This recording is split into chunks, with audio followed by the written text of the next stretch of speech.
Schools are now able to impose mask mandates. That new ruling is exactly what some parents wanted and what others feared. Well, the topic will now be on the agenda of local school boards. Ryan Elijah joins us now in studio with more on this. Ryan? Yeah, we've got Mike Haridopolos joining us now. Tide has changed quickly. More schools moving toward the mask mandate. Mike, good to see you this morning.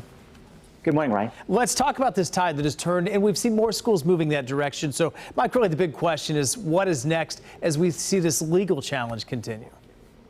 Well, yes, we'll see the legal challenge continue. As you know, Governor DeSantis is very concerned.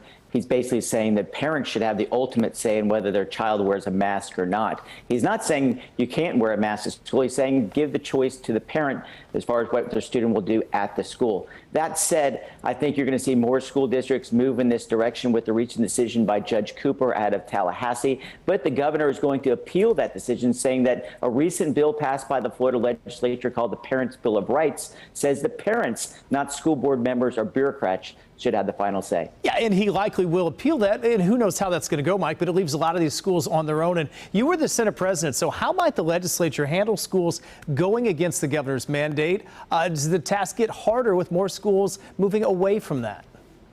Well, clearly it does. They're in conflict at this point, but the legislature does not go into session officially until January. And so we're going to see at least the first semester of the school year being played out in the courts. They will make this final decision. I wouldn't be surprised if this goes all the way to the federal level because there's challenges going back and forth. But this is just a classic example of who makes decisions. It could be the school boards and the courts, or will be parents deciding what will happen best for their child. But it's a real conflict as we're seeing these numbers rise. I know the governor's been very aggressive about pushing people to get vaccines from day one, but we're seeing that a lot of people still want to have that mask for an extra layer of protection. Yeah, Mike, it seems it's early, but we're not that far away from next year when the governor is going to be up for re-election, that this is going to be a big issue that both sides put out there.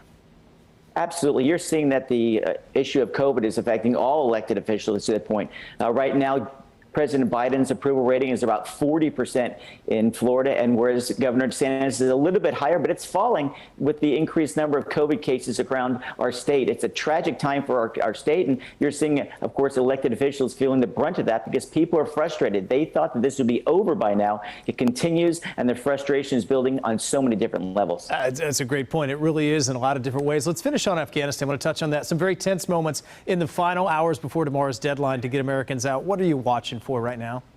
Well, first, it never should have been this way. I mean, clearly we should have removed the citizens of America, let alone those people who have been loyal to the United States first before we ever left the military. Now we have hundreds of thousands of assault weapons, 65,000 machine guns, tanks, helicopters, now at the disposal of the Taliban, who are an evil bunch of thugs who are taking away the rights of individuals, especially women. It's a tragic time. Let's hope we can get as many people out without further bloodshed. But this was a debacle of the highest order, and really need to step up our game overseas or we're going to lose confidence. We're already seeing the ramifications of that right now with China and Taiwan. And of course, now that North Koreans are talking about nuclear weapon production all over again. It's a very difficult time. Let's wish the best and hope that the Biden administration can up their game in these difficult times. Got to leave it there, Mike. Appreciate your time. Thank you, Ryan. That is former State Senate President Mike Haridopolos. Amy, Danielle, back to you. All right, Ryan, thank you so much for that.